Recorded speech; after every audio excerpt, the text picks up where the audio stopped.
Hola, buenos días. Pues el culto de nuevo aquí en la Iglesia Bautista Esperanza Viva, el culto digital en este día 30 de agosto. Quizás será el último culto que hagamos así en forma digital, porque queremos ya empezar los cultos allá en el local y a ver si puede ser esta siguiente semana, el primer domingo de septiembre. Bien, pues hoy quiero leer, primero antes de cantar voy a leer unos pasajes de Apocalipsis. Como sabéis muchos, esta semana falleció mi suegra, Margarita Allen, y muy conocida ella y mi suegro, pues aquí en el país, pero también en otras partes del mundo, pues sirvieron al Señor en México, en Chile, por todos los Estados Unidos y muchísima gente pues ha estado siguiendo esta semana el funeral y demás, pues el testimonio de ellos y el de ella, por supuesto, era grande y bueno. Y quiero leer unos versículos que leí en lo que envié esta semana al devocional, en el libro de Apocalipsis. El corito es corto, pero los pasajes que voy a leer, los versículos son algo más. Ahora, voy a leer salteados versículos que tienen que ver con la Nueva Jerusalén, la Santa Ciudad, y bueno, parte de la descripción de aquel lugar donde nosotros que conocemos a Cristo pasaremos toda la eternidad y donde ya, de alguna manera, ya está mi suegra y hay mucho misterio en exactamente cómo funciona todo lo que pasa inmediatamente después de fallecer en esta tierra, antes de la venida del Señor, pero sabemos que está presente con el Señor en el momento que está ausente del cuerpo, eso sí que sabemos. Y bueno, pues voy a leer Apocalipsis 21, unos versículos, como dije, salteados. Y yo, Juan, vi la santa ciudad, la nueva Jerusalén, descender del cielo, de Dios, dispuesta como una esposa ataviada para su marido. Versículo 4. Y oí una gran voz del cielo que decía: He aquí el tabernáculo de Dios con los hombres, y Él morará con ellos, y ellos serán su pueblo, y Dios mismo estará con ellos como su Dios. Enjugará Dios toda lágrima de los ojos de ellos, y ya no habrá más muerte, ni habrá más llanto, ni clamor, ni dolor, porque las primeras cosas pasaron. Luego más adelante, versículo 18, el material, hablando de la ciudad, el material de su muro era de jaspe, pero la ciudad era de oro puro, semejante al vidrio limpio. Dice, los cimientos del muro de la ciudad estaban adornados con toda piedra preciosa, y da una lista aquí enorme de piedras preciosas. Luego dice, las 12 puertas eran 12 perlas, cada una de las puertas era una perla, y la calle de la ciudad era de oro puro, transparente como vidrio, y no vi en ella templo, porque el Señor Dios Todopoderoso es el templo de ella, y el Cordero. La ciudad no tiene necesidad de sol ni de luna que brillen en ella, porque la gloria de Dios la ilumina, y el Cordero es su lumbrera. Y bueno, siguen los versículos, pero me salto al capítulo 22, versículo 5. No habrá allí más noche, y no tienen necesidad de luz de lámpara ni de luz del sol, porque Dios el Señor los iluminará, y reinarán por los siglos de los siglos, lo cual quiere decir eternamente.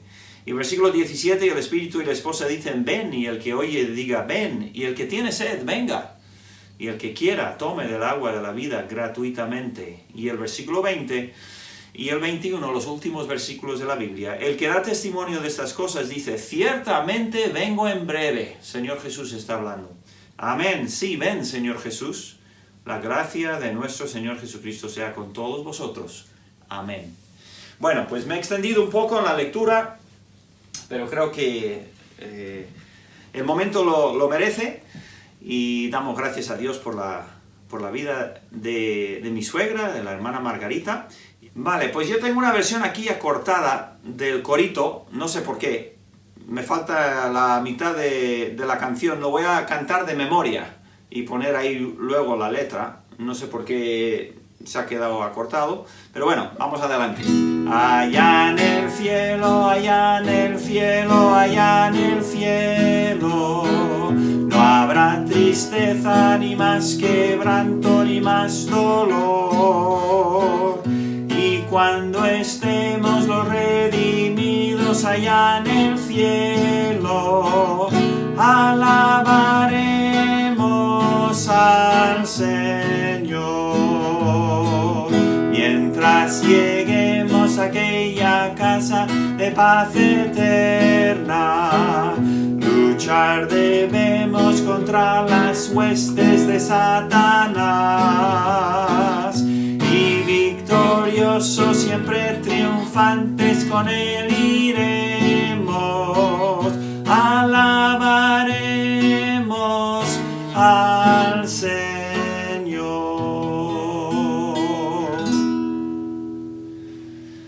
Muy bien, pues menos mal que me he acordado cómo va.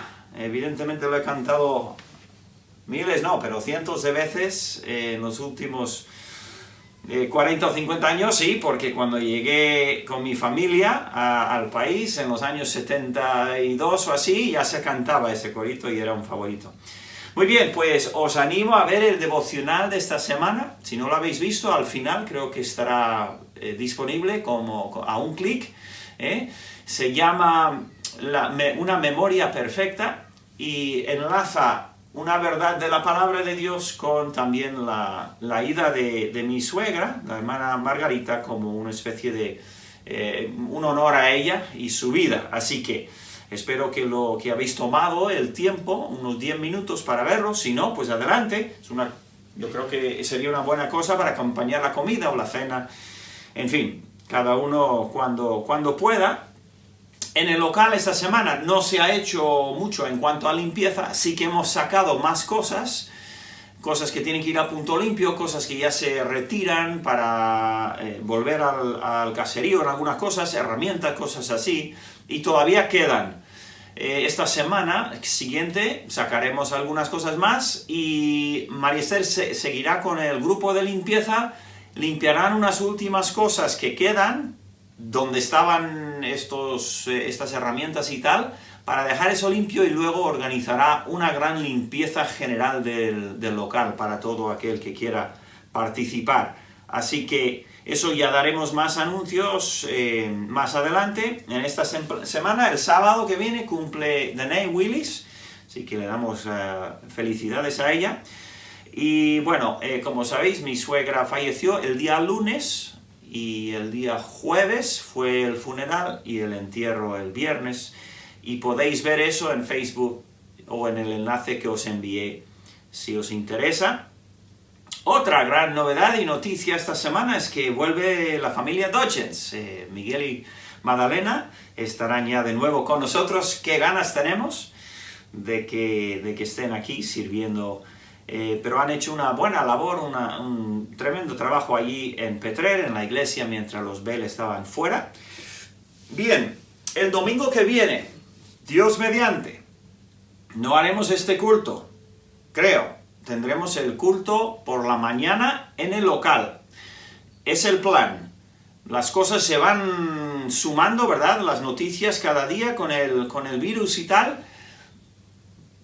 Sería posible todavía tener que aplazarlo un poquito más. Queremos hacerlo bien, las cosas bien en orden, y bueno, quiero también estar un poco al tanto de las noticias. Evidentemente las reuniones se desaconsejan, pero se permiten y se puede hacer, pero debemos de tener mucho cuidado. Seguiríamos en tal caso con las reuniones de oración, que son digamos, más pequeñas, más sencillas, en el caso de todavía no tener el culto en la iglesia, pero bueno, ya a mediados de la semana ya deberíamos tener una buena idea, un poquito más de eso. Luego, sí, en los cultos, por lo menos en las primeras semanas, por favor, no traigáis visitas a la iglesia. Vamos a mantenerlo para los hermanos de la congregación, de momento.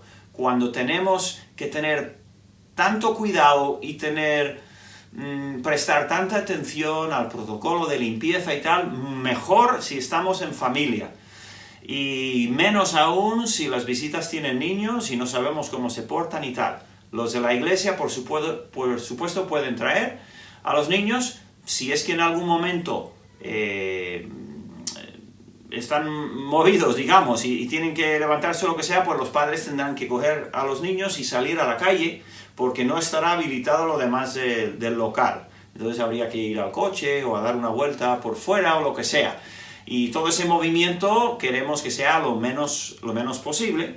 El culto del domingo en todos los casos no sería largo y complicado, sería un culto sencillo.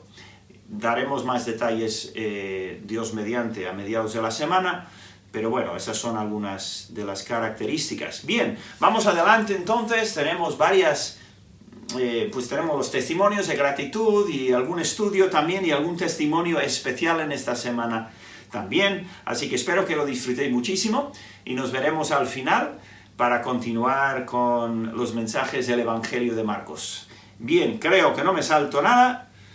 Bien, disfrutarlo y nos vemos en un rato. Buenos días, mis queridos hermanos. Espero que estéis teniendo un buen domingo. Gracias a Dios que podemos seguir adelante estudiando su palabra. Y vamos a seguir con nuestro estudio sobre el carácter de los hombres en los últimos días. Hemos visto que lo que va a influir directamente en el comportamiento y valores morales de la sociedad en los últimos días es el amor que el hombre tendrá por sí mismo, y que este amor a sí mismo se manifiesta de varias maneras. Las primeras manifestaciones de este carácter las hemos visto, que son avaricia, vanagloria, soberbia y blasfemia. Hoy vamos a ver otras 3 manifestaciones del carácter de los hombres en estos últimos días. La verdad es que no estoy seguro si voy a hacer más de una porque tengo bastante material, pero si no podemos avanzar en más que una, creo que aún así va a ser de provecho. Recordemos que estos rasgos en el carácter de la sociedad de los últimos días van a estar presentes de manera más notoria. Será una manifestación más descarada, por decirlo así, de la sociedad al final de los tiempos. Vamos a mirar estos 3 rasgos y vamos a leer una vez más en 2 de Timoteo capítulo 3, versículos 1 al 3, y dice así la palabra de Dios. También debes saber esto, que en los postreros días vendrán tiempos peligrosos, porque habrá hombres amadores de sí mismos, avaros, vanagloriosos, soberbios, blasfemos, desobedientes a los padres, ingratos, impíos, sin afecto natural, implacables, calumniadores, intemperantes, crueles, aborrecedores de lo bueno. Y aquí están los 3 rasgos que vamos a intentar cubrir hoy. Como dije, seguramente haremos solamente uno, pero son estos 3: desobedientes a los padres, ingratos e impíos.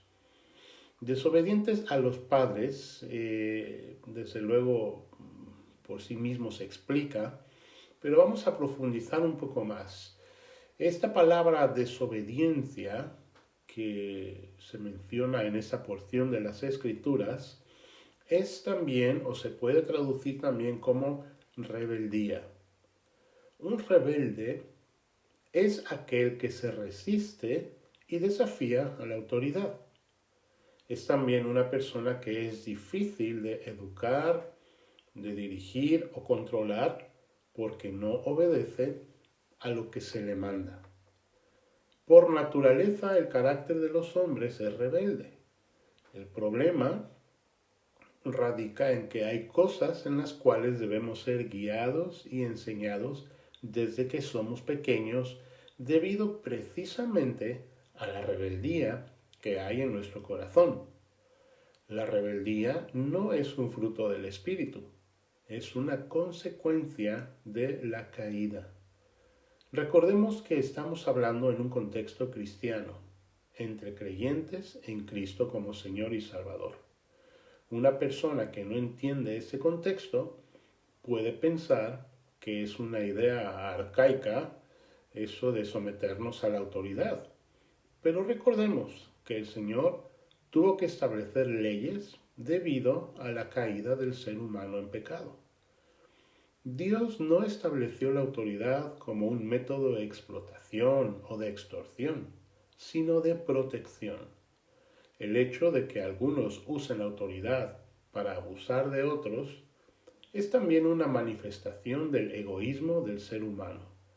Una sociedad sin Dios se destruye a sí misma, y una sociedad que usa la rebeldía como método de alcanzar lo que desea, se hace esclava de otros males. En Proverbios capítulo 17, versículo 11, dice así: el rebelde no busca sino el mal, y mensajero cruel será enviado contra él. Qué interesante, ¿verdad, hermanos? Cómo nos enseña la palabra de Dios, que realmente un corazón rebelde, aparentemente queriendo buscar libertad, realmente está buscando el mal. Este mensajero del cual habla este proverbio, aquí en el versículo que acabamos de leer, versículo 11, se refiere a uno que viene para atormentar. Y hay diversos tipos de mensajeros que llegan al rebelde. Puede venir en forma de sobredosis por abusar de las drogas, pensando que es libre de hacer lo que le viene en gana, y al final es esclavo de las drogas. Puede venir en forma de enfermedad de transmisión sexual por abusar de una relación íntima que el Señor creó para practicar en el matrimonio. Puede venir como amargura de alma por unirme a quien no debía. Y lo más tremendo es que el rebelde al final le echa la culpa a Dios por todos los males que resultan de sus propios caminos que escogió en su rebeldía. Algunos piensan que sin rebeldía no se podría luchar contra las injusticias. Piensan que ser descarado y sarcástico es una forma inteligente de mostrar su desacuerdo o desagrado con algo. El rebelde va en contra de lo establecido, lucha por su aparente libertad y no le importan las consecuencias que eso le traiga. El rebelde experimenta con cosas nuevas, según él, porque quiere conocer y ser más libre. Pero es muy interesante ver cómo, sin excepción, la persona que supuestamente actúa en rebeldía para ser libre se vuelve esclavo de su supuesta libertad. Que por cierto, el rebelde la confunde con libertinaje. Esto es que no hay límite ni barreras de protección para hacer lo que le viene en gana. No nos equivoquemos, queridos hermanos. La rebeldía no es una idea romántica para encontrar la libertad. Es solo Cristo quien nos puede hacer verdaderamente libres. El alma que va sin Cristo buscará y experimentará en muchas cosas y en muchos lugares, principalmente en su propio corazón. Pero no olvidemos que el corazón es engañoso, como dice Jeremías 17:9. Engañoso es el corazón más que todas las cosas y perverso. ¿Quién lo conocerá? Una de las razones por las cuales el pueblo de Israel tuvo tantos problemas con Dios y descalabros era precisamente por su rebeldía. Uno de los ejemplos más claros que tenemos de esta rebeldía es cuando Dios les mandó a ir a poseer la tierra prometida. Enviaron 12 varones para espiar la tierra, para ver cómo era. Y dice en Deuteronomio capítulo 1, en el versículo 25, y tomaron en sus manos del fruto del país y nos lo trajeron y nos dieron cuenta y dijeron: es buena la tierra que Jehová nuestro Dios nos da. Sin embargo, no quisisteis subir antes, fuisteis rebeldes al mandato de Jehová vuestro Dios. Creo que la fuente de la rebeldía, hermanos, es incredulidad, no creerle a Dios, buscar por sí mismo su propia satisfacción cuando el Creador, el Dios del cielo, el Rey de Reyes, el que todo lo puede, el que siempre cumple sus promesas, el que es suficiente, cuando el Dios de amor y protección, el proveedor, el que siempre nos cuida, es hecho a un lado y en lugar de creerle le decimos yo puedo y lo único que hacemos es ir al desastre. Vivimos en tiempos peligrosos en los cuales la rebeldía está más presente que nunca en el corazón de la sociedad. Han hecho de lado a Dios pensando que así serán verdaderamente libres. Tengamos mucho cuidado, queridos hermanos, de dar lugar en nuestras vidas, nuestros corazones, a esta manera de pensar. Y si estás luchando con rebeldía en tu corazón, ven al Señor con humildad y haz lo que dice el Señor en su palabra, en Jeremías 3:22. Convertíos, hijos rebeldes, y sanaré vuestras rebeliones. He aquí, nosotros vinimos a ti, porque tú eres Jehová, nuestro Dios. Que el Señor os bendiga y os dé una muy buena semana caminando a su lado.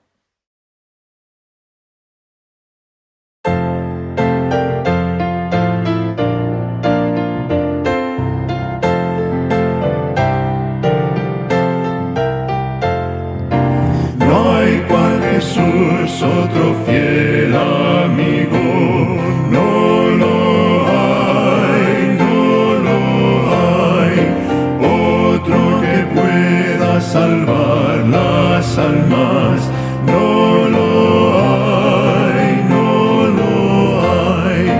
Conoce todas nuestras luchas y solo Él nos sostendrá.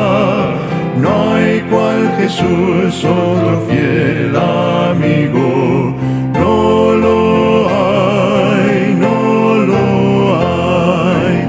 No hay un instante en que nos olvide, no lo hay, no lo hay. No hay noche oscura que no nos cuide, no la hay, no la hay. Conoce todas nuestras luchas y solo Él nos sostendrá. No hay cual Jesús, otro fiel amigo, no lo hay, no lo hay. No hay otro amor como el de Cristo, no lo hay, no lo hay. Ha prometido estar conmigo hasta el fin, hasta el fin. Conoce todas nuestras luchas y solo Él nos sostendrá. No hay cual Jesús, otro fiel amigo, no lo hay, no lo hay.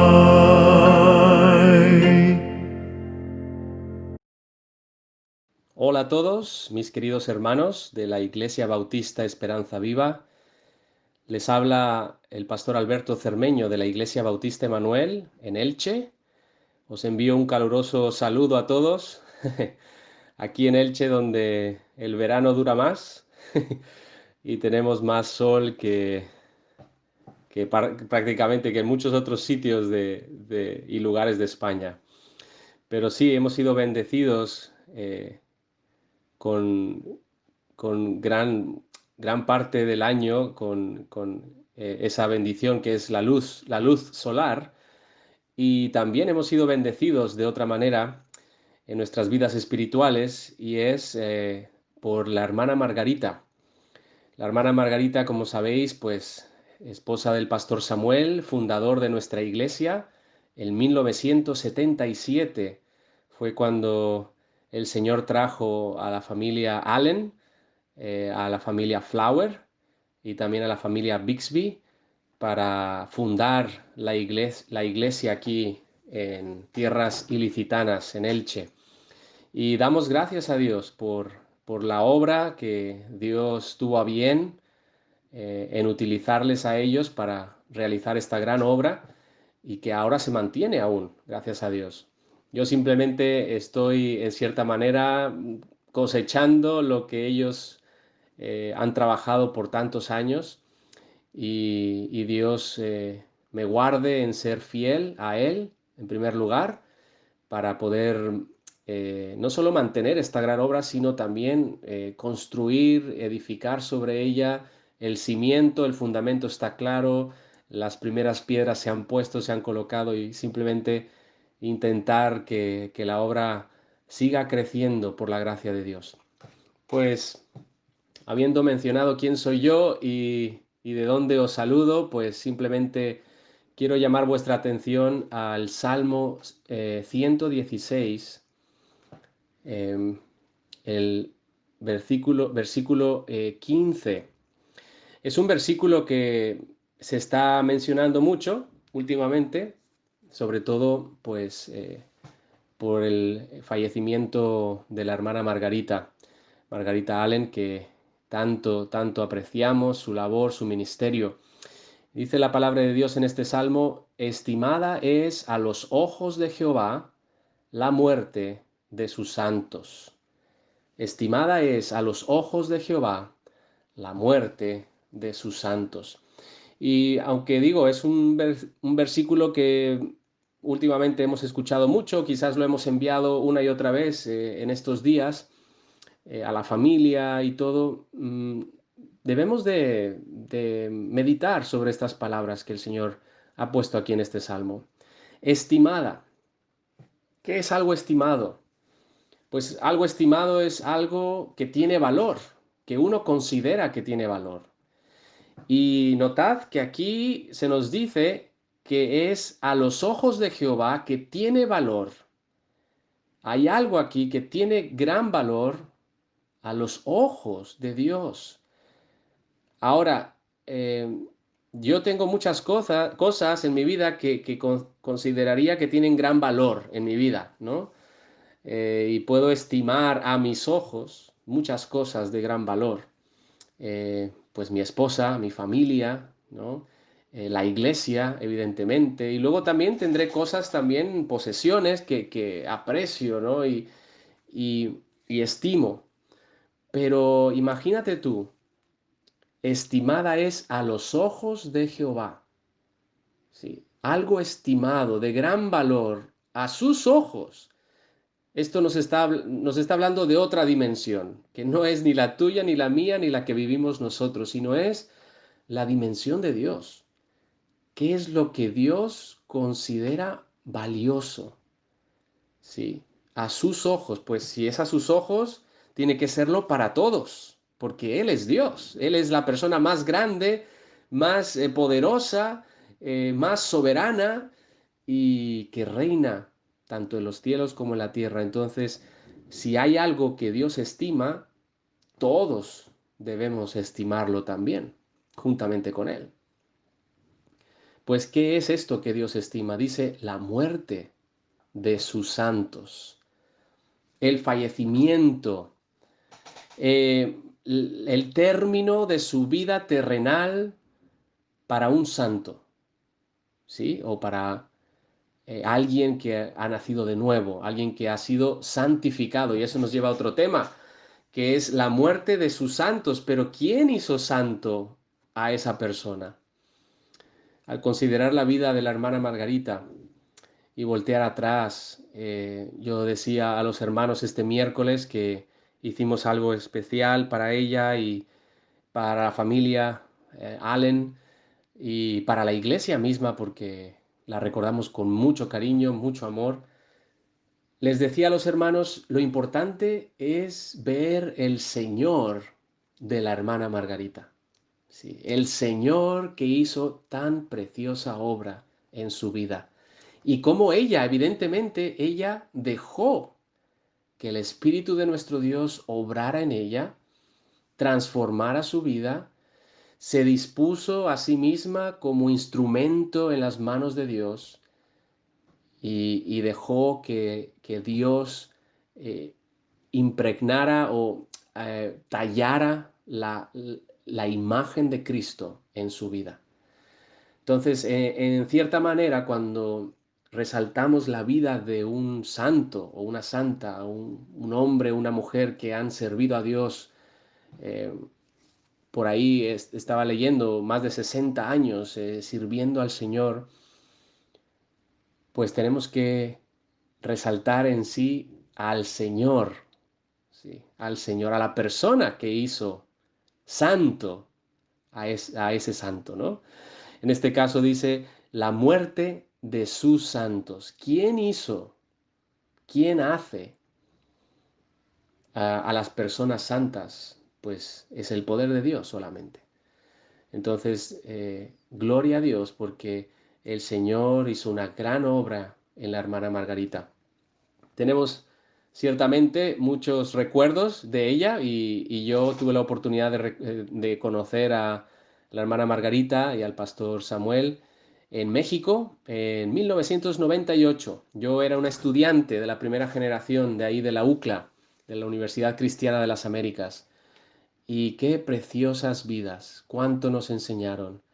Y en especial ver a la hermana Margarita y sobre todo ella ministrando a las hermanas, a las señoritas de la UCLA, y luego pues ver también su amor como pareja, como marido y mujer, el ejemplo que eran para nosotros, pues me impactó desde el primer momento que les conocí. Luego, con el pasar de los años, pues seguimos en contacto. Yo fui a la Universidad de Bob Jones a estudiar un máster y pudimos seguir la amistad y el contacto uno con el otro. Y finalmente el Señor, pues, me trajo a mí y a mi esposa aquí a, a tomar, digamos, el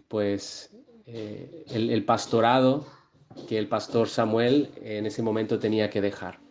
Así que gracias a Dios por sus vidas, pero sobre todo gracias a Dios por que Él es el que hace la obra, Él es el que santifica lo que ha de ser santo. Si Él no tocara nuestras vidas, no podríamos ser santos. Y gracias a Dios por la vida de Margarita Allen y porque también nos enseña esta gran verdad. El Señor de la hermana Margarita es el mismo Señor que quiere tocar tu vida y mi vida. Es el mismo Señor que quiere que cuando tú partas de este mundo pueda estar con este sentir, estimando a sus ojos tu muerte, que para Él sea de gran valor el que nosotros partamos y que dejemos aquí un legado para nuestros hijos, para nuestra iglesia y para los de nuestro alrededor, para glorificar a ese gran Dios de nuestras vidas. El Señor os bendiga, hermanos, un saludo y nada, que sigáis adelante sirviendo al Señor cada uno. Bendiciones, adiós. Buenos días, hermanos, soy Wilmer y aprovecho la oportunidad para mandarles un saludo a cada uno de ustedes y decirles que les echo mucho de menos, esperando que el Señor durante este tiempo haya sido nuestra compañía, nuestro refugio y en quien hemos estado pues siendo acompañados. Y bueno, pues de eso mismo es que doy gracias al Señor por el trabajo y por su protección a la vez. Hemos tenido pues salud y saber que el Señor siempre está con nosotros y que cuida de cada uno, y por eso doy muchas gracias a Él. Bendiciones. Hola hermanos, buenos días. Soy Raquel Álvarez, la hija del hermano Juan y la hermana María Esther. Pastor Andrés me pidió enviar un saludo y también una alabanza, algo por lo que estoy agradecida, así que quería tomar el tiempo para saludarles, decirle que estoy orando por ustedes y que les extraño mucho y espero que si es la voluntad del Señor podamos ir a verles pronto. Y también quería darle gracias a Dios por todo lo que Él ha hecho en los últimos meses, desde el principio del año. yo creo que todos hemos pasado tiempos difíciles y experiencias, situaciones nuevas que no esperábamos, pero el Señor ha sido bueno en todo momento y aunque Él ha permitido cosas inesperadas en nuestras vidas, ha sido fiel en guiar y en proveer en cada momento.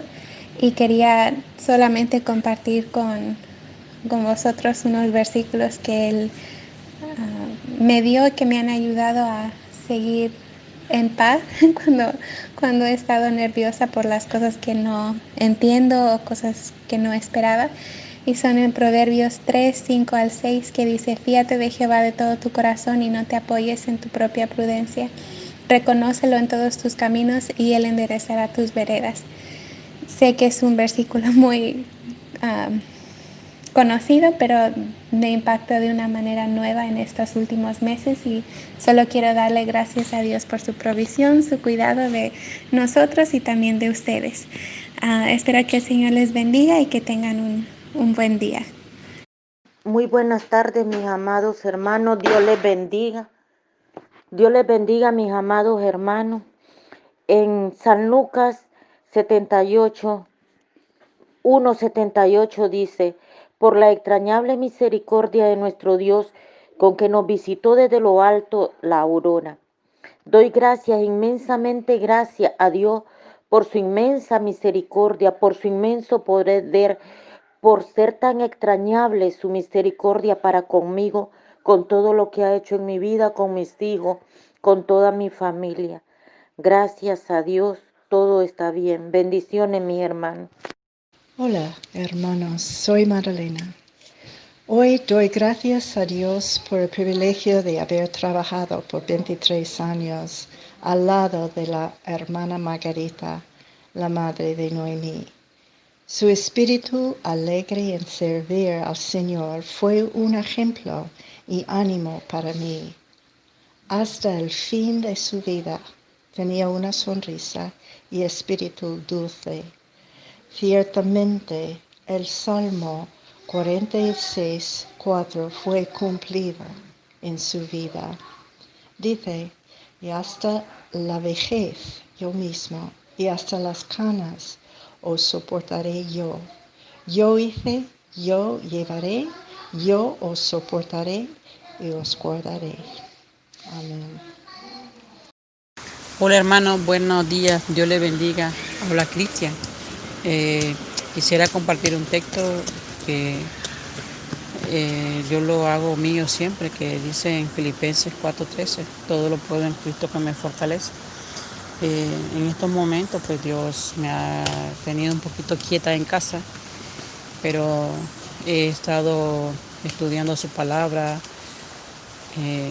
leyendo un poco la Biblia y he visto la mano de Dios en mi vida, he visto cosas que han pasado en mi vida espiritual y pues doy gracias a Dios por eso. Y también pues de que Él ha suplido todo. Él, pues gracias a Dios, mi marido tiene trabajo.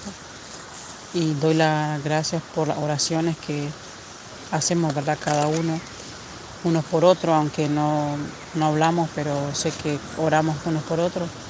Y que Dios les bendiga mucho y pasen buen día. Hola hermanos, buenos días, soy Tete, espero que estén teniendo un buen día. Doy muchas gracias a Dios porque Él es bueno, porque sus promesas son ciertas y su palabra es segura y suficiente para sostenernos en cualquier situación. Durante este tiempo de la pandemia que estamos experimentando y todo lo que la rodea, la enfermedad, la incertidumbre, el temor, el exceso de información, la indecisión de las autoridades e incluso sus decisiones, acertadas o no, todo el caos que se está viendo y viviendo en el mundo, podría hacernos vivir con nuestros corazones llenos de temor y angustia. Sin embargo, todo eso ha hecho que para mí resalte más de una manera preciosa la hermosura del Señor,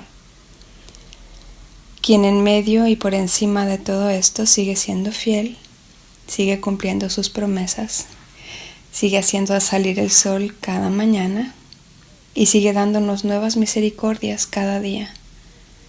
Si mantenemos nuestra mirada y atención en Él y no en las circunstancias que nos rodean, podemos contemplar su hermosura con un corazón lleno de paz. Isaías 26, 3 y 4 dice: Tú guardarás en completa paz a aquel cuyo pensamiento en ti persevera, porque en ti ha confiado. Confiad en Jehová perpetuamente, porque en Jehová el Señor está la fortaleza de los siglos. Que el Señor siga guardando nuestros corazones en paz. Les mando un abrazo fuerte. Hola, muy buenas.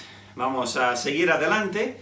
Para los que están viendo solamente el mensaje, ese es posiblemente el último de los mensajes de esta serie que hagamos desde aquí, desde mi casa, porque Dios mediante, muy pronto, si no esta semana siguiente, comenzaremos los cultos allá en el local y tendremos que ver cómo lo grabamos, porque todavía tenemos que instalar todo el sistema de sonido y multimedia, y bueno, pues intentaremos de alguna manera pues que se pueda grabar y que no perdáis ninguno de los mensajes de esta serie. Muy bien, pues vamos adelante con el Evangelio de Marcos y estamos todavía en el primer capítulo de este Evangelio, que para nosotros es el segundo de los evangelios en la Biblia, después del Evangelio de Mateo. Hemos visto en los primeros 20 versículos, hemos visto el mensajero Juan el Bautista, hemos visto el bautismo del Señor Jesús y la Trinidad apareciendo en ese momento, luego el Espíritu Santo enviándole a Jesús al desierto de Judea, donde es tentado por Satanás, y luego pues el mensaje del Evangelio en su expresión más sencilla, que es el arrepentimiento y la fe. Arrepentíos y creed en el Evangelio del Señor Jesús. Y luego ya el domingo pasado estuvimos viendo los primeros discípulos y cómo el Señor fue a lo largo estaba bordeando el mar de Galilea, que mostramos fotos, y encontró a dos parejas de hermanos que estaban pescando o trabajando con las redes, y los llamó, e inmediatamente estos 4 hombres, 2 y 2, siguieron al Señor Jesucristo.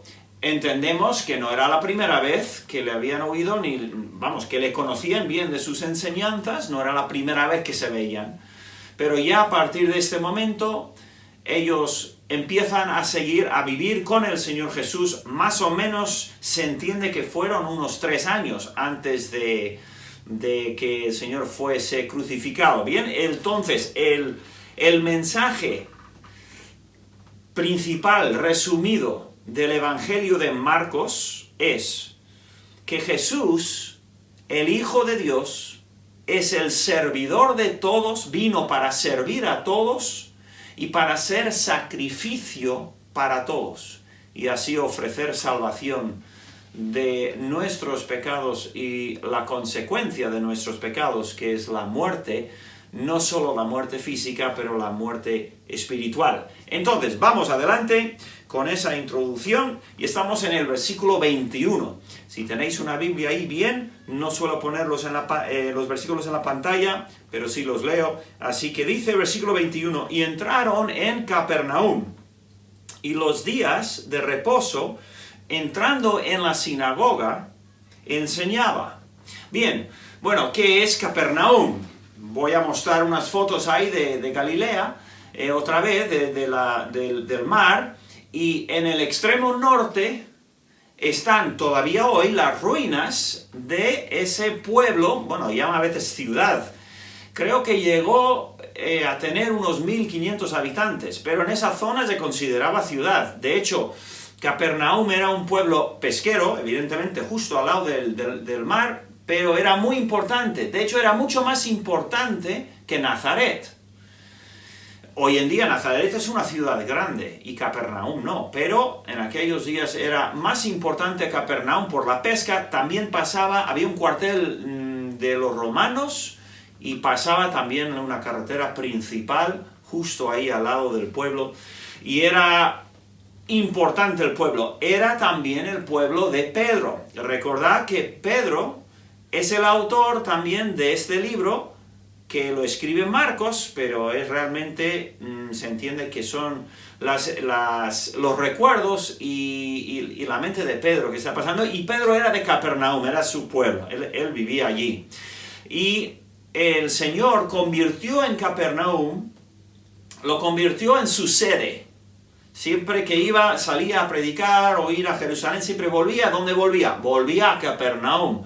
¿Por qué no volvía a Nazaret? Bueno, porque vamos a ver más adelante, en el mismo libro de Marcos, que en Nazaret le rechazaron, en su pueblo natal. Entonces, y quizás por esa razón o por cualquier otra, quizás seguramente por el lugar estratégico que tenía, la posición estratégica de Capernaum era mejor. Entonces lo convirtió en su sede. Aquí dice que en los días de reposo, que era cada 7 días, el sábado era el día de reposo judío. No vamos a entrar en todo eso, todos los detalles del día séptimo, el día de reposo, pero era importante en la semana del judío. Dice que entraba en la sinagoga. Bueno, pues hoy en día se puede ir exactamente al mismo sitio. Está expuesta, por la arqueología, está expuesta la sinagoga de Capernaum. De hecho, tuvimos el privilegio, cuando fuimos con los Álvarez hace ya 13 años, tuvimos el privilegio de entrar en la sinagoga, sentarnos y poder leer este pasaje u otros parecidos, donde menciona la sinagoga estando sentados en la sinagoga. Es una experiencia fantástica, maravillosa, poder leer algo de la palabra de Dios sabiendo que el Señor Jesús estuvo ahí mismo, en ese mismísimo lugar. Puedes estar de pie exactamente donde estaba o donde se puso el Señor Jesús. Entonces, eso es una experiencia muy, muy especial. Y luego igual comento de ello un poquito más, pero hay algunas fotos allí. ¿La sinagoga qué era? Bueno, la sinagoga era un lugar, en el Antiguo Testamento no aparecen las sinagogas. Está el tabernáculo, luego está el templo. ¿Y la sinagoga qué es? ¿De dónde salió la sinagoga? Bueno, la sinagoga salió del cautiverio de Babilonia. ¿Os acordáis que vinieron los babilonios, arrasaron con Jerusalén, se llevaron a todo lo que era el reino de Judá? Los judíos que quedaban se lo llevaron al cautiverio. Y en Babilonia tenemos también a Ezequiel, profeta Daniel y otros profetas. En Babilonia los judíos comenzaron siguieron adorando a Dios y leyendo la ley, las escrituras, pero ¿dónde? Bueno, pues establecieron lo que era una sinagoga, no me acuerdo todos los detalles, pero una sinagoga tenía ciertas partes, en fin, eran iguales, y esas sinagogas, ese sistema de sinagoga que, digamos, reemplazó el templo de Jerusalén por un tiempo, pero esas sinagogas se extendieron por todo el mundo. Por donde fuesen judíos, ahí había una sinagoga. Ellos edificaban o establecían una sinagoga. Hay sinagogas en el sur de España. Una de las más antiguas está en... ya no me acuerdo. No me acuerdo el sitio donde hemos ido varias veces. Toledo, sí, en Toledo. Entonces, estas sinagogas donde iban los judíos, pues eran lugares donde ellos se concentraban para leer la ley, para alabar a Dios. Y Pablo también iba a las sinagogas, porque sabía que ahí iban a haber judíos piadosos que amaban a Dios y querían honrarle. Bien, versículo 22. Sigamos adelante. Y la gente se admiraban de su doctrina, de su enseñanza, porque les enseñaba como quien tiene autoridad y no como los escribas. ¿Qué quiere decir esto? Que enseñaba con autoridad y no como los escribas. Bueno, los escribas eran maestros de la ley también, pero el escriba muchas veces lo único que enseñaba era lo que enseñaban otros escribas o otros rabinos, y todo era como de segunda mano, ¿no? Y aquí vino el Señor enseñando del reino, como el que era el dueño del reino, como quien estaba edificando y construyendo el reino de Dios. Y es que uno que lo vive, que lo ha vivido, es que lo sabe contar, ¿no? Es como ir a esa sinagoga de Capernaum. Verlo en fotos, verlo en vídeos, está muy bien. Hoy en día la tecnología nos acerca más que nunca a estos lugares que igual no podemos visitar. Pero estar allí es diferente. Recuerdo, habréis visto igual alguna vez fotos, os pongo igual alguna foto del Gran Cañón de Colorado. Enorme, y en las fotos y los vídeos y todo puedes apreciar su grandeza, pero no tanto como en nuestra luna de miel, mi esposa y yo, y nuestra familia, mis padres también y hermanos. Fuimos allí, pudimos ir de visita, y fuimos desde el borde arriba, caminando hasta el río Colorado, que está en el fondo del Gran Cañón. Caminando en un día que hizo unos 40 grados. De hecho era peligroso, había muchos avisos de cuidado, llevar agua, no hagáis demasiado. Bueno, nosotros estábamos locos y jóvenes, y en ese día nosotros caminamos desde el borde de arriba del sur hasta el río Colorado, metimos los pies en esa agua helada y volvimos en el mismo día. Dice, bueno, vale, son 13 kilómetros de bajada y 13 de subida en un calor brutal. Pero 26 kilómetros casi, unos 25 kilómetros hicimos ese día. Claro, describir el Gran Cañón después de haber estado allí y haber hecho eso es otra cosa que no simplemente leer de él en un libro o ver unas fotos. Los olores, los animales que vimos, los burros subiendo y bajando a gente que no querían caminar, esa agua tan fría del río Colorado, el calor, el sudor, las vistas, los colores de las piedras, de las rocas, toda esa cosa, claro, uno que lo ha visto con autoridad lo describe, ¿no? Ahí va, un poco por ahí va el tema. Se admiraban de su doctrina porque enseñaba con autoridad. Claro, el Señor del cielo, ¿quién mejor que Él para describir el cielo, verdad? Entonces, se entiende, ¿no? Versículo 23, tenemos que correr aquí un poquito. Pero había en la sinagoga de ellos un hombre con espíritu inmundo que dio voces. Bien, ya vimos que lo primero que hizo el Señor Jesús después de ser bautizado y empezar su ministerio fue ser llevado al desierto, donde por 40 días fue tentado por Satanás. Satanás y sus demonios, que no son caricaturas, con pijama roja y cola de tenedor, y eso es lo que Satanás quiere que la gente piense de él, que es una caricatura, que es un gamberro. No. Satanás es el príncipe del aire, es el enemigo de Dios, el príncipe del aire de este mundo es el enemigo de Dios, y los demonios son los ángeles que a él le sirven y le siguen, y ahí no hay amor absolutamente entre nadie, ni ellos ni hacia nadie. Satanás es un personaje horroroso, es un ser horroroso, y también sus demonios que tienen la capacidad de entrar en las vidas de personas y controlar muchas veces sus vidas, sus actitudes, sus acciones, sus palabras. En fin, no vamos a entrar mucho más que eso, pero decir que en todo el ministerio de Jesús, desde la tentación hasta la cruz, Satanás y sus demonios estaban detrás de él, o delante de él, poniendo obstáculos, hasta la misma cruz.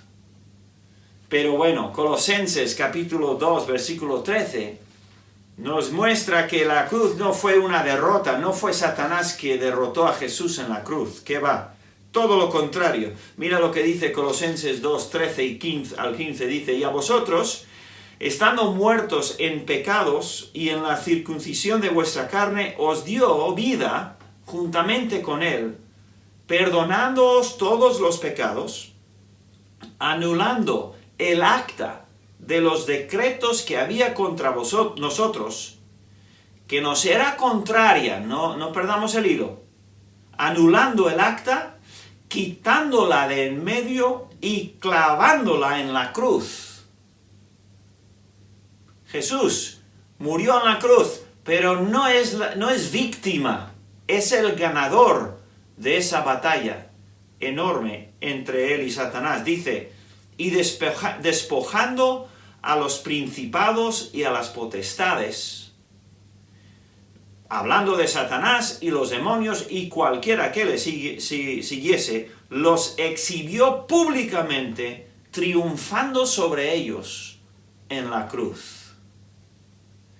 Así que aquí tenemos a un hombre que aparece con un espíritu inmundo, con un demonio, controlando su vida, dando voces, gritando cosas. Eso sucede hoy en día también.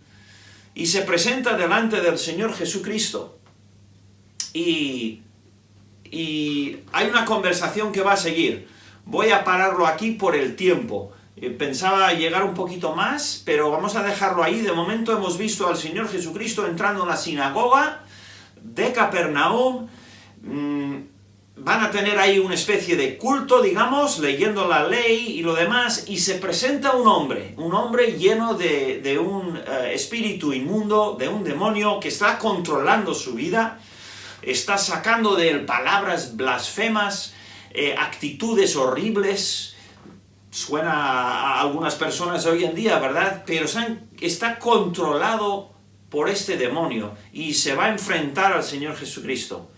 Y vamos a ver la semana siguiente lo que sucede con este señor, pero recordemos que esta oposición del Señor por parte de Satanás y de sus demonios va a continuar durante todo su ministerio, incluso va a aumentar hasta que, irónicamente, Satanás, digamos, consigue que la gente misma, acusando y arremetiéndose contra el Señor Jesús, algunos de ellos, un grupo de ellos, lo consigue crucificar. Y parece que se ha acabado la batalla, o se acabó la guerra.